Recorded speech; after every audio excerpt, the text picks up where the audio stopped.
Ta' spiss nisimgħu appelli biex in-nies inaqsu l-użu tal-karozzi u jażlu metodi alternattivi ta' trasport. Kien propju dan l-ispirtu tat-teżi ta' Sara Hazzard, teżi f'livell ta' masters u li biha ġiet fl-ewwel post f'kompetizzjoni ta' multigas.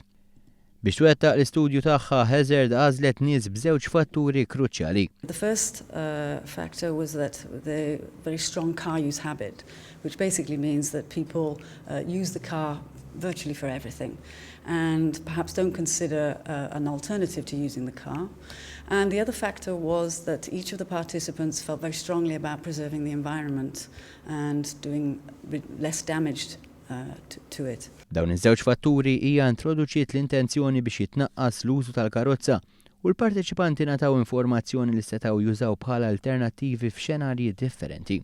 Having considered what alternatives to the car were more appropriate to each one of them, people could look at different things at different times, and for some people it meant that one option was probably a better option than another. It didn't have to be all of the options were considered. Permezz ta' djarju huma ħadu rendi kont ta' x'għamlu fejn marru kif marru, proċess li riżulta fiktar pjanar. People are more engaged in saying, do I need the car?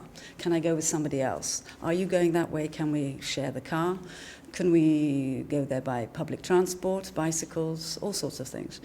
That way people are more engaged in considering whether it was best for them. Hazzard spjegat kif l-istudju n-nies kienu interessati fl-użu tar-rota, iżda kienu mħassba fuq is-sigurtà fit-toroq.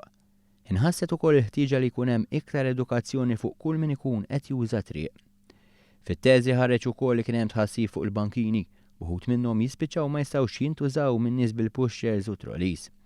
Madankollu Hazzard sostniet li l-punt tat-tluq għandu jkun minna stess. What we do need to do is be engaged in making the difference one-on-one, because we can't depend on perhaps even the authorities to catch up as fast as our needs portray. So we need to do more ourselves.